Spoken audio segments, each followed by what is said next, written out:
अस्सलाम वालेकुम, मेरा नाम डॉक्टर अवैस अनवर है और हम 2016 का इंटीरियर सिंध का पेपर जो है वो डिस्कस कर रहे हैं। कुछ क्वेश्चंस रह गए हैं। तो ये क्वेश्चन है हमारे पास कि in the given food chain ये यहाँ से स्टार्ट हो रही है। पहले ग्रास है, उसको खाती है स्क्विरल, स्क्विरल को खाता है स्नेक और स्नेक को खाता है आउल। इन्होंने पूछा है कि इसमें सेकेंडरी कंज्यूमर कौन है। तो देखिए, आपके पास जो फूड चेन होती है उसके अंदर मेन बेस लेवल के ऊपर जो होते हैं, जैसे कि यहाँ पे ग्रास है, इन्हें हम कहते हैं प्रोड्यूसर्स। प्रोड्यूसर्स वो होते हैं जो अपना खाना खुद बनाते हैं और ऐसे ऑर्गेनिजम्स को हम नाम देते हैं ऑटोट्रॉफिक का। अब ये ऑटोट्रॉफिक के अंदर मेनली जो आते हैं वो आपके प्लांट्स आते हैं। इसके अलावा कौन बना सकते हैं अपने फूड? एल्गी बना सकते हैं, ठीक है, साइनोबैक्टीरिया बना सकते हैं। तो ये सारे ऑर्गेनिज्म जो हैं ये प्रोड्यूसर्स के तौर पर प्रोड्यूसर्स की कैटेगरी के अंदर आते हैं। इसके बाद आते हैं वो जो किसी न किसी और को अपना खाना बनाते हैं, यानी खुद से नहीं बना सकते तो वो इन्वायरमेंट से किसी न किसी को फूड के तौर पर इस्तेमाल करते हैं। तो ये जो आपको तीनों नज़र आ रहे हैं यहाँ पे, ये तीनों जो हैं ये कहलाते हैं कंज्यूमर्स। ये कंज्यूम करते हैं, इन्वायरमेंट से लेते हैं, और ये हीटरोट्रॉफिक होते हैं, यानी ये अपना खाना खुद नहीं बना सकते, दैट इज़ वाई ये इन्वायरमेंट से उठाते हैं।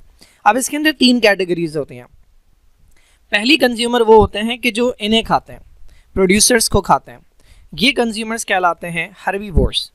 घास खाने वाले, प्लांट्स खाने वाले जितने भी एनिमल्स हैं वो तमाम जो हैं वो कहलाते हैं हर्बीवोर्स।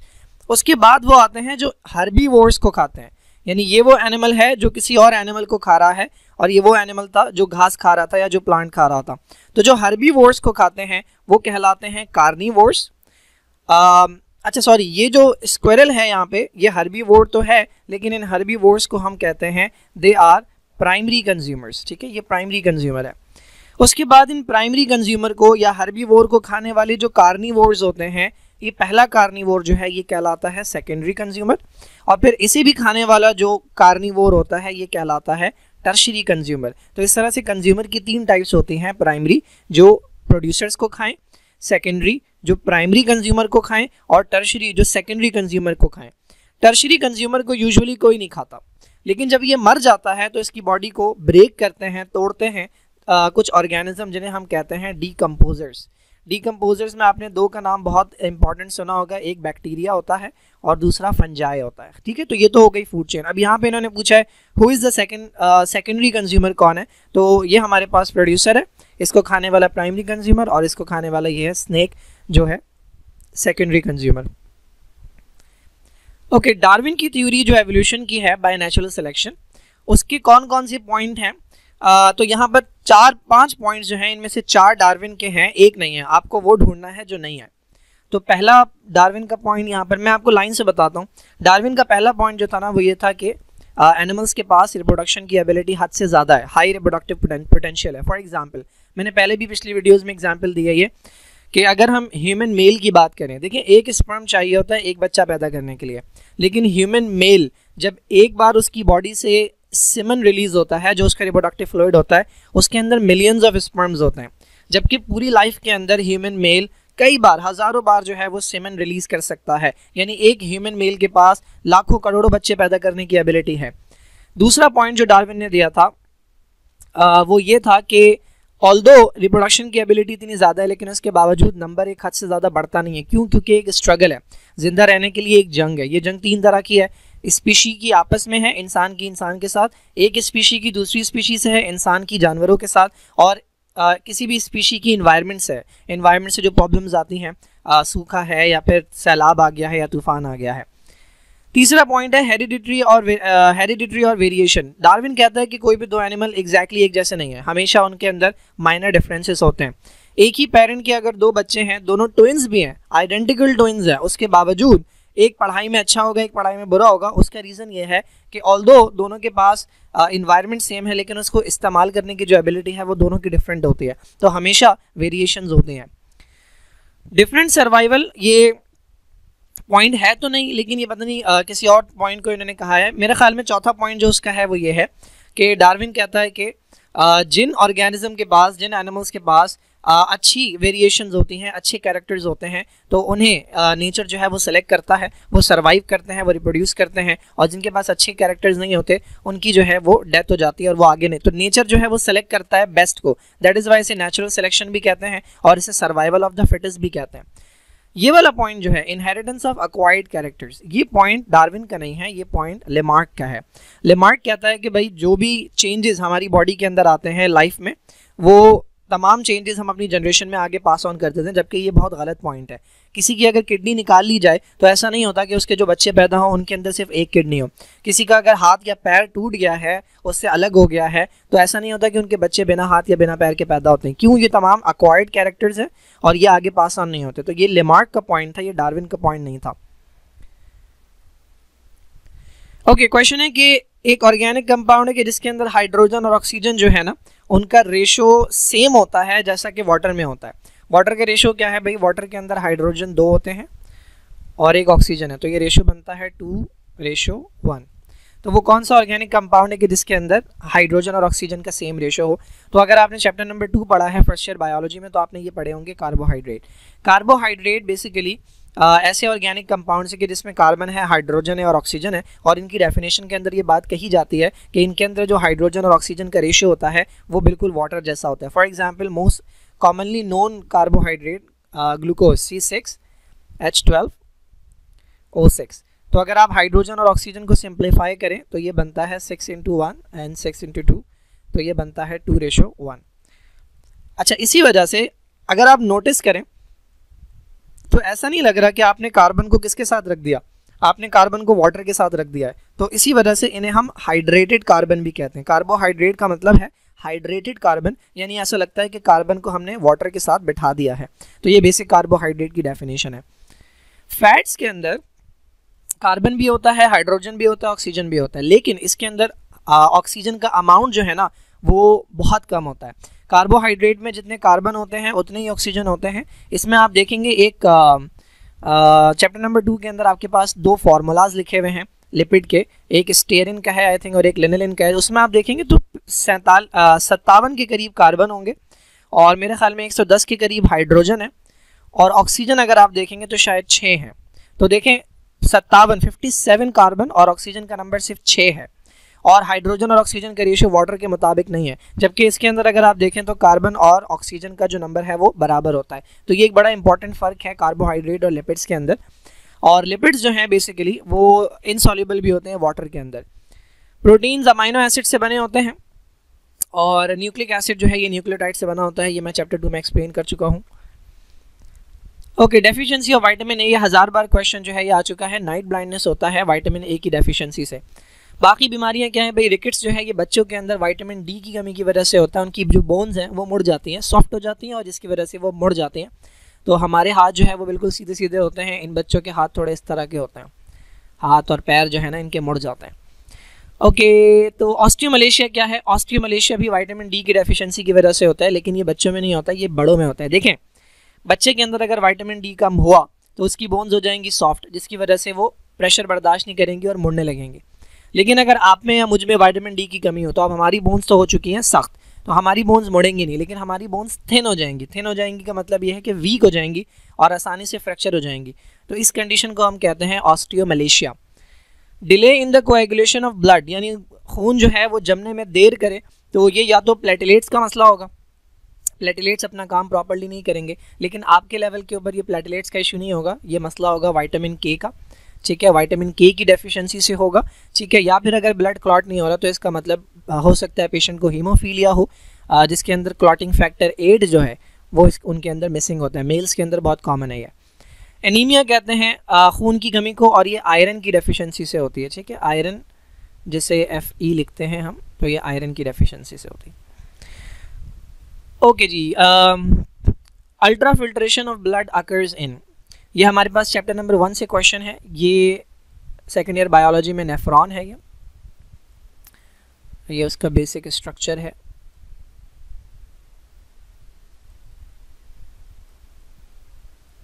ठीक है, ये बेसिक सा स्ट्रक्चर हो गया नेफ्रॉन का। यहाँ पर हमारे पास एक अदद कैपिलरी होती है, कैपिलरी का नेटवर्क होता है ये, जिसे हम कहते हैं ग्लोमेरुलस। तो ये ग्लोमेरुलस है, ठीक है। इसके बाद ये जो चांद जैसा बना है ये बॉमेंस कैप्सूल है। उसके बाद ये वाला पार्ट जो है ये कॉइल्ड होता है, यानी घुमा हुआ होता है, और ये वाला पार्ट भी घुमा हुआ होता है। लेकिन ये चूँकि करीब है तो इसे हम कहते हैं PCT, प्रॉक्सिमल कॉन्वोल्यूटेड ट्यूब्यूल, ये वाला दूर है तो इसे हम कहते हैं डिस्टल। प्रॉक्सिमल का मतलब करीब, डिस्टल का मतलब दूर। Distal convoluted tubule. ये जो यू शेप स्ट्रक्चर नज़र आ रहा है ये कहलाता है लूप ऑफ हेनले, और ये वाला लास्ट पार्ट जो है ये कहलाता है कलेक्टिंग डक्ट। अच्छा, अब इन्होंने पूछा है कि अल्ट्रा फिल्ट्रेशन क्या होती है। तो देखिए भाई, अल्ट्रा फिल्ट्रेशन जो है ना ये पहला स्टेप है, सबसे पहला स्टेप। तो पहला स्टेप कहाँ होगा? जहाँ से नेफ्रॉन स्टार्ट हो रहा है, तो यहाँ पर होता है। ठीक है, मैं समझाता हूँ इसमें होता क्या है। अल्ट्रा फिल्ट्रेशन एक ऐसी फिल्ट्रेशन है जो बहुत छोटे लेवल के ऊपर होती है। अगर मैं इस जगह को, ये जो आपको जगह नज़र आ रही है, अगर मैं इसको बड़ा करके बनाऊँ तो ये है ग्लोमेरुलाई। ठीक है, और ये है बॉमेंस कैप्सूल की दीवार। ये बॉमेंस कैप्सूल की दीवार है, और ये वाली लेयर जो आपको नज़र आ रही है ये ग्लोमेरुलाई। इसमें ना छोटे छोटे से पोर्स होते हैं, रास्ते बने हुए होते हैं। ठीक है, जिसके थ्रू यहाँ से पार्टिकल, देखिए यहाँ पर जो चीज़ है वो है ब्लड, क्योंकि कैपिलरीज के अंदर ब्लड होता है, और यहाँ खाली जगह है, ये खाली जगह है। तो ब्लड में से लिक्विड जो है ना वो यहाँ से मूव करके जाता है और यहाँ आ जाता है, इस जगह पे आ जाता है। ये this is known as filtrate. ये वाला स्टेप जिसके अंदर ब्लड में से कुछ मटेरियल निकल के यहाँ आ जाए, ये स्टेप कहलाता है अल्ट्रा फिल्ट्रेशन। और यहाँ पे चूंकि ये साइज़ बहुत छोटा होता है तो जो पार्टिकल बहुत छोटा होगा वो आ जाएगा, और जो पार्टिकल पॉजिटिवली चार्ज होगा या न्यूट्रल होगा वो चला जाएगा। नेगेटिवली चार्ज पार्टिकल जो हैं वो यहाँ से क्रॉस नहीं करते। तो ये स्टेप कहलाता है अल्ट्रा फिल्ट्रेशन। और ये किस लेवल के ऊपर होता है भाई? ये होता है बॉमेंस कैप्सूल के लेवल पे। ठीक है, डिस्टिल ट्यूब्यूल में नहीं होता। डिस्टिल ट्यूब्यूल में कैल्शियम की एब्जॉर्प्शन होती है। प्रॉक्सिमल कॉन्वोल्यूटेड ट्यूब्यूल के अंदर सोडियम की, वाटर की, ग्लूकोज की, अमाइनो एसिड की एब्जॉर्प्शन होती है। एफरेंट और इफरेंट आर्टीरियोल क्या है? ये वाला जो रास्ता है, देखिए ब्लड अगर यहाँ से आ रहा है ना, आप पहले देखें ब्लड आ कहाँ से रहा है, तो हम यहाँ से ले लेते हैं। ब्लड यहाँ से आ रहा है ग्लोमेरुलस में, और फिर यहाँ से बाहर जा रहा है। तो ये वाला जो पाइप है जिसके ज़रिए ब्लड आ रहा है ग्लोमेरुलाई के पास, वो कहलाता है एफरेंट। आने वाला एफरेंट कहलाता है, और जिससे ब्लड ग्लोमेरुलस से जा रहा है ये कहलाता है इफरेंट। तो ये दो पाइप्स हैं। ठीक है, फिल्ट्रेशन इस लेवल के ऊपर होती है। Okay, shape of cocci, cocci भी कहते हैं कुछ लोग, इन्हें कॉक्साई भी पढ़ते हैं, ये आपकी मर्जी है। तो इनका शेप चैप्टर नंबर 6 के अंदर बैक्टीरिया वाले में मिल जाएगा। ये स्फेरिकल होते हैं। ये वाले जो बैक्टीरिया हैं सर्कुलर से, ये कोकाई कहलाते हैं। रॉड शेप बैक्टीरिया ये होता है। ठीक है, इन्हें बैसिलाई कहते हैं, दिस इज बैसिलस। उसके बाद हेलिकल जो है ये इस तरह के होंगे। स्पाइरल भी इसी तरह के होते हैं। ठीक है, हेलिकल या स्पाइरल इस तरह के होंगे। एलोंगेटेड थोड़े से लंबे होंगे। खैर, तो ये आपकी बुक के अंदर मिल जाएंगे आपको। स्फेरिकल, रॉड शेप और स्पाइरल तो हैं, हेलिकल नहीं दिए हुए और एलोंगेटेड भी नहीं दिए हुए। Okay, bile is stored in, लेकिन बड़ा इंपॉर्टेंट है कि आप इस पॉइंट के ऊपर जो है वो फोकस करें। अगर मैं सवाल को चेंज करूं, पहले मैं इस सवाल का जवाब बताऊं। बाइल स्टोर कहाँ होता है? तो बाइल गॉल ब्लैडर के अंदर स्टोर होता है। अगर आपने ये स्ट्रक्चर देखा है, ठीक है, दिस इज लिवर। तो लिवर की नीचे वाली सरफेस के ऊपर ये मैं जो बना रहा हूँ ये पीछे बना रहा हूँ। ठीक है, नज़र आपको आगे आ रहा है लेकिन ये एक्चुअली पीछे है। तो ये कुछ इस तरह का स्ट्रक्चर होता है। ठीक है, ये इस तरह का एक स्ट्रक्चर होता है। This is known as gall bladder. ये जो गोल सा स्ट्रक्चर आपको नज़र आ रहा है ये, this is known as gall bladder. और इस गॉल ब्लैडर के अंदर बाइल स्टोर होता है। अगर मैं सवाल के अंदर एक वर्ड चेंज कर दूँ, बाइल इज प्रोड्यूस्ड इन, तो अब इसका आंसर गॉल ब्लैडर नहीं होगा, अब इसका आंसर हो जाएगा लिवर, क्योंकि बाइल बनाता लिवर है। लिवर बनाने के बाद दे देता है इसको गॉल ब्लैडर को कि जमा करके रखो, और जैसे जैसे ज़रूरत हो वैसे वैसे आगे पास ऑन कर देना। तो फोकस आपने करना है इसके ऊपर। एक और सवाल जो बाइल से रिलेटेड बार बार आता है, इंटर के पेपर में तो आता है एमसीक्यू में, कि बाइल के अंदर कौन से एंजाइम्स होते हैं? तो बाइल के अंदर कोई एंजाइम नहीं होता। ठीक है, बाइल के अंदर नो एंजाइम, बाइल में कोई एंजाइम नहीं होता। फंक्शन भी अगर मैं आपको बता दूं बाइल का, तो बाइल का काम होता है इमल्सिफिकेशन, फैट की इमल्सिफिकेशन, या जिसे हम कहते हैं सॉल्यूबलाइजेशन। क्या मतलब है इसका? इमल्सिफिकेशन। ठीक है, फॉर एग्जाम्पल ये फैट है, ये बड़ी सी चादर है, सपोज कर लें ये बड़ी सी चादर है। अब जो फैट को डाइजेस्ट करने वाला एंजाइम है ना, वो इस चादर पे काम नहीं कर सकता, लेकिन वो इस टुकड़ों पे काम कर सकता है। ठीक है, इन पे काम कर सकते हैं एंजाइम। तो बेसिकली ये जो बाइल है ये इस चादर को तोड़ देता है टुकड़ों के अंदर, और इसके ऊपर फिर एंजाइम काम कर लेता है। इस प्रोसेस को हम कहते हैं इमल्सिफिकेशन या सॉल्युबलाइजेशन। अगर ये काम ना हो तो एंजाइम होने के बावजूद, इंटेस्टाइन के अंदर एंजाइम होने के बावजूद ये अपना काम नहीं कर सकेगा, और आपके अंदर फैट की डाइजेशन या लिपिड की डाइजेशन नहीं होगी। बाकी क्या है भाई? लिवर को मेटाबॉलिक फैक्ट्री कहते हैं। लिवर के अंदर बहुत सारे काम होते हैं, चैप्टर नंबर 12 के अंदर आपको मिल जाएंगे। ग्लूकोज को जमा करना ग्लाइकोजन की फॉर्म में, अमाइनो एसिड को जमा करना, लिपिड को जमा करना, वाइटामिन बनाना, अमोनिया को यूरिया में कन्वर्ट करना, ये तमाम काम लिवर के होते हैं। पेनक्रियाज हमारे पास यहीं पर एक ऑर्गन होता है, ठीक है, इस शेप का होता है, लीफ लाइक। और पेनक्रियाज जो है इसके दो तरह के काम है, एक एक्सोक्राइन है, एक एंडोक्राइन। एक्सोक्राइन वो है कि ये पेनक्रियाटिक जूस बनाता है, वो जूस जो है उसके अंदर एंजाइम्स होते हैं, वो डाइजेशन के काम आता है।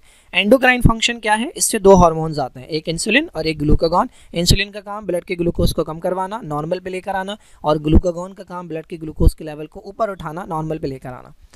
ड्यूडेनम ये इंटेस्टाइन का पहला पार्ट होता है, यहाँ पर डाइजेशन होती है। ये जो बाइल है ये पाइप से जब जाता है तो ड्यूडेनम में ही खुलता है, पहले पार्ट में खुलता है इंटेस्टाइन के, जिसे आप ड्यूडेनम कहते हैं। पेनक्रियाटिक जूस भी जो है ये वहीं आकर खुलता है। तो ड्यूडेनम जो है यहाँ पे डाइजेशन होती है, गॉल ब्लैडर हो गया, स्प्लीन जो है वो यहाँ पर होता है। अगर ये आपकी बॉडी का, ये इंसान की बॉडी है तो ये राइट साइड है, ठीक है, और ये लेफ्ट साइड है। राइट साइड पे आपका लिवर है, ठीक है, और लेफ्ट साइड के ऊपर यहाँ पे आपकी स्प्लीन होती है। लेकिन किडनी जो होगी ना वो पीछे की तरफ होगी और वो थोड़ा सा नीचे होती है। तो ये लेफ़्ट साइड के ऊपर जो है ये आपकी स्प्लीन मौजूद होती है। अब ये जो स्प्लीन है इसका आपकी बुक के अंदर जो फंक्शन आपको मिलेगा, एक तो इम्यून सिस्टम लिम्फेटिक सिस्टम के अंदर आती है, क्योंकि इसके अंदर जो है ये लिम्फेटिक सिस्टम में है, और इसके अलावा इम्यून सिस्टम के अंदर भी आता है, क्योंकि स्प्लीन के अंदर आपके बी सेल और टी सेल बैठे हुए होते हैं। दूसरा बड़ा इंपॉर्टेंट फंक्शन क्या है, आपने आरबीसी पढ़ा है, red blood cell. Red blood cell की जो उम्र होती है वो 120 दिन होती है। 120 दिन के बाद ये दो ऑर्गन, लिवर और स्प्लीन जो है, ये पुराने रेड ब्लड सेल को पकड़ के डिस्ट्रॉय करते हैं। तो ये बड़ा इंपॉर्टेंट फंक्शन है स्प्लीन का। The structural and formation unit of nervous system. भाई नर्वस सिस्टम आपका ब्रेन है, स्पाइनल कॉर्ड है, किस चीज़ से बना है तो हमें पता है ये न्यूरॉन से बना है, ठीक है। देखिए नर्व जो है, नर्व और न्यूरॉन में ना थोड़ा सा फ़र्क है, मैं बताता हूँ। पहले मैं आपको न्यूरॉन की डायग्राम दिखाऊँ। ये कुछ बेसिक इस तरह का स्ट्रक्चर होता है, ठीक है।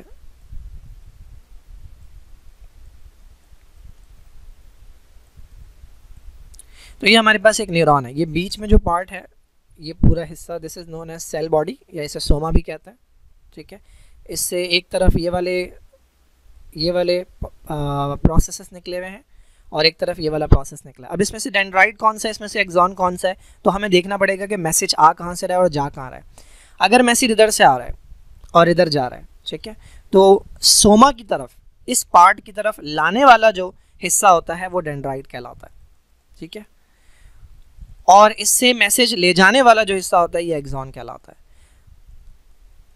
अगर मैं डायरेक्शन रिवर्स कर दूं तो ये डेंड्राइट बन जाएगा और ये एक्सॉन हो जाएगा। तो ये इंपॉर्टेंट डिफरेंस है।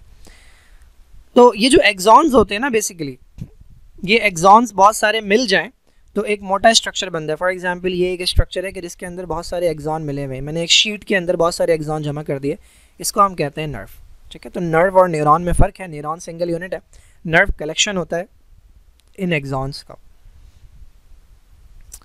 ओके, नेक्स्ट क्वेश्चन क्या है भाई, which of the following is a hermaphrodite. तो पहली बात तो आपको पता होना चाहिए कि हर्मैफ्रोडाइट कहते हैं किसे हैं। हर्मैफ्रोडाइट कहते हैं एक ऐसा ऑर्गेनिज्म या एक ऐसा, मेनली एनिमल्स के लिए इस्तेमाल की जाती है टर्म, एक ऐसा एनिमल के जिसकी बॉडी के अंदर मेल ऑर्गन भी हो और फीमेल ऑर्गन भी हो, यानी दूसरे अल्फाज में बायसेक्सुअल, ठीक है, बायसेक्सुअल। तो हर्मैफ्रोडाइट कह लें या बायसेक्सुअल कह लें, या इसके लिए एक और वर्ड यूज़ होता है, ये मेनली प्लांट्स के लिए इस्तेमाल होता है लेकिन एनिमल्स में भी यूज़ कर लेते हैं, वो है मोनोशियस। मोनोशियस का मतलब है सिंगल हाउस, यानी एक ही बॉडी के अंदर मेल ऑर्गन भी है और फीमेल ऑर्गन भी है। तो ये तीनों टर्म्स जो हैं ये एक ही चीज़ को रिप्रेजेंट करती हैं, यानी एक ऐसा एनिमल कि जिसकी बॉडी में मेल फीमेल दोनों पार्ट्स मौजूद। अब इंसानों की अगर हम बात करें तो इंसानों के अंदर ऐसा नहीं होता। इंसानों के अंदर एक बॉडी में एक तरह के ऑर्गन्स होते हैं। अगर मेल है तो उसके पास टेस्टिस होंगे जो स्पर्म प्रोड्यूस करते हैं, और फीमेल है तो उसके पास ओवरीज होंगी जो ओवम प्रोड्यूस करते हैं। तो इंसानों के अंदर जो कंडीशन होती है वो यूनिसेक्सुअल है, हम यूनिसेक्सुअल होते हैं, या हमें कहा जाता है हीट्रोफ्रोडाइट, ठीक है, हीट्रोफ्रोडाइट। वो हर्मैफ्रोडाइट हैं, ये हीट्रोफ्रोडाइट हैं। या तीसरा वर्ड जो यूज़ किया जाएगा वो है डायोशियस, डायोशियस, ठीक है। मोनोशियस और डायोशियस मेनली प्लांट्स के लिए इस्तेमाल की जाती हैं। फॉर एग्जांपल एक फूल है कि जिसके पास एंड्रोशियम भी है और गाइनोशियम भी है। तो चूंकि एक ही फूल में दोनों चीज़ें हैं तो वो कहलाएगा मोनोशियस। और कुछ फूल ऐसे होते हैं कि जिनके पास सिर्फ एंड्रोशियम होता है तो वो कहलाएगा डायोशियस। सिमिलरली कुछ फूल होते हैं कि जिसके पास सिर्फ गाइनोशियम होता है तो वो कहलाएगा डायोशियस। अब यहाँ इन एनिमल्स में कौन है कि जिनके पास एक ही बॉडी में दोनों होते हैं, तो वो है अर्थवर्म। अर्थवर्म जो है ये हर्माफ्रोडाइट होता है। बुक के अंदर आई थिंक इसकी डायग्राम भी बनी हुई है chapter number 4 second year biology के अंदर। तो ये हर्माफ्रोडाइट है। अब हर्माफ्रोडाइट के पास चॉइस होती है कि या तो वो अपने ही स्पर्म और ओवम को मिला ले, इसको हम कहेंगे सेल्फ फर्टिलाइजेशन, या फिर वो अपना स्पर्म किसी और के ओवम के साथ या अपना ओवम किसी और के स्पर्म के साथ मिलाएं, ये कहलाएगी क्रॉस फर्टिलाइजेशन। बिल्कुल उसी तरह से जैसे आप प्लांट्स में पढ़ते हैं, अगर एक ही फ्लावर के अंदर एंड्रोशियम और गाइनोशियम है, एंड्रोशियम भी है गाइनोशियम भी है, तो कई बार ऐसा होता है कि यहाँ से पॉलन ग्रेन निकलता है और यहाँ चला जाता है। This is known as self pollination. और अगर एक प्लांट में सिर्फ एंड्रोशियम है और दूसरे प्लांट में गाइनोशियम है तो फिर ये क्रॉस पॉलिनेशन कहलाती है। ओके, तो ये बाकी जो एनिमल्स हैं, ठीक है, ये एंट जो है ये आर्थ्रोपोडा है। वैस्प जो है ये शहद की मक्खी की तरह की एक और होती है, थोड़ी बड़ी होती है, ये भी कॉलोनी बनाकर रहते हैं। ये जो है ये दोनों आर्थ्रोपोडा हैं। इनमें सेक्सेस सेपरेट होते हैं, मेल अलग होता है फीमेल अलग। ट्राउट जो है ये मछली है, मछलियों के अंदर सेक्सेस सेपरेट होते हैं। ये मुझे नहीं पता कि ये एफिड किसका नाम है, ये आप सर्च कर लीजिएगा। The outer protective covering of the heart is called. तो हार्ट की 3 लेयर्स होती हैं। अगर ये हमारे पास हार्ट है, ठीक है, ये बहुत अजीब सा हार्ट है किसी का, ठीक है, ये हमारे पास हार्ट है। तो ये हार्ट की जो आपको अभी लेयर नज़र आ रही है ये मसल है, ठीक है, this is known as myocardium. ये मायो का मतलब जो होता है वो मसल होता है, ठीक है, ये मायोकार्डियम है। जब आप हार्ट को अंदर से काट के देखते हैं तो आपको अंदर एक लेयर नज़र आती है, ठीक है। अंदर वाली लेयर जो होगी वो कहलाती है एंडोकार्डियम। एंडो यहाँ पर नहीं लिखा हुआ, तो ये वाली लेयर जो मसल की बनी हुई है वो मायोकार्डियम है, और जो अंदर वाली लेयर होगी, बिल्कुल अंदर वाली लेयर, वो कहलाएगी एंडोकार्डियम। और इसके ऊपर, हार्ट के ऊपर जो है वो 2 लेयर्स चढ़ी हुई होती हैं। ये एक लेयर है, ये बिल्कुल चिपकी हुई होगी हार्ट से, और एक लेयर थोड़े से फासले पर होगी। मैं इसे किसी और कलर से बनाता हूँ। ये दूसरी लेयर है, ठीक है, ये इस तरह होता नहीं है, बस मैं सिर्फ समझाने के लिए बता रहा हूँ। ये दोनों लेयर्स जो हैं ये कहलाती हैं पेरिकार्डियम, ठीक है, ये दोनों लेयर्स, और इनके दरमियान में एक अदद फ्लूइड भी होता है। ये फ्लूइड भरा हुआ है यहाँ पे, this is known as pericardial fluid. किस काम आती है भाई पेरिकार्डियम का? क्या काम है? देखिए, हार्ट के 2 काम है, एक कॉन्ट्रैक्शन और एक रिलैक्सेशन। तो हार्ट जब रिलैक्स होता है तो रिलैक्स होते होते बहुत दूर ना निकल जाए, बहुत खिंच ना जाए, इसके लिए आउटर बाउंड्री मौजूद है जो कि हार्ट को उसकी औकात में रखती है, लिमिट में रखती है, ताकि हार्ट ओवर स्ट्रेच ना हो जाए, क्योंकि उसे दोबारा कॉन्ट्रैक्ट भी होना है। अगर रिलैक्स होते होते बहुत टाइम लगा देगा तो कॉन्ट्रैक्ट नहीं होगा। तो पेरिकार्डियम का काम एक तो लिमिट करना है, दूसरा ये जो फ्लूइड मौजूद है पेरिकार्डियल फ्लूइड, इसका काम होता है, चूँकि हार्ट एक मशीन है और मशीन जब भी काम करती है तो फ्रिक्शन प्रोड्यूस होती है, तो उस फ्रिक्शन को रिड्यूस करना ये जिम्मेदारी होती है पेरिकार्डियल फ्लूइड की। आपने अगर रेस्पिरेटरी सिस्टम पढ़ा है प्रॉपरली तो उसमें आपने जो लंग्स पढ़े हैं, लंग्स के ऊपर भी 2 लेयर्स होती हैं, ठीक है, ये एक लेयर है लंग्स के ऊपर और यहीं से स्टार्ट होती है दूसरी लेयर। इसको मैं राइट से बनाता हूँ,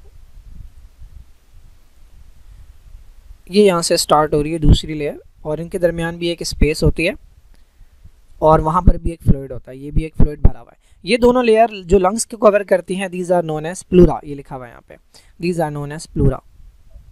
और इसके दरमियान जो फ्लूइड होता है that is known as pleural fluid, ठीक है, प्लूरल फ्लूइड कहलाता है वो। और इसका काम भी वही होता है, प्लूरल फ्लूइड का काम भी जो फ्रिक्शन है उसे रिड्यूस करना होता है। पेरिटोनियम कहाँ होती है? तो पेरिटोनियम आपका जो एब्डोमेन है उसके अंदर जो लेयर होती है वो पेरिटोनियम कहलाती है। ये आपने शायद पढ़ा हो, अगर आपने first chapter second year biology में डायलिसिस का टॉपिक पढ़ा है तो आपने पढ़ा होगा कि एक तरह का डायलिसिस होता है जिसे कहते हैं पेरिटोनियल डायलिसिस, कि जिसके अंदर फ्लूइड को आपकी पेरिटोनियल कैविटी में यानी एब्डोमिनल कैविटी में छोड़ देते हैं। तो वहाँ पे जो ये लेयर होती है ना पेरिटोनियम, इसके अंदर ब्लड वेसल्स होते हैं, उन ब्लड वेसल्स के साथ मटेरियल एक्सचेंज होता है उस फ्लूइड का। फ्लूइड के अंदर ख़राब चीज़ें आ जाती हैं, फिर इस फ्लूइड को निकाल लिया जाता है। मैं डायलिसिस के टॉपिक में फर्दर एक्सप्लेन करूँगा।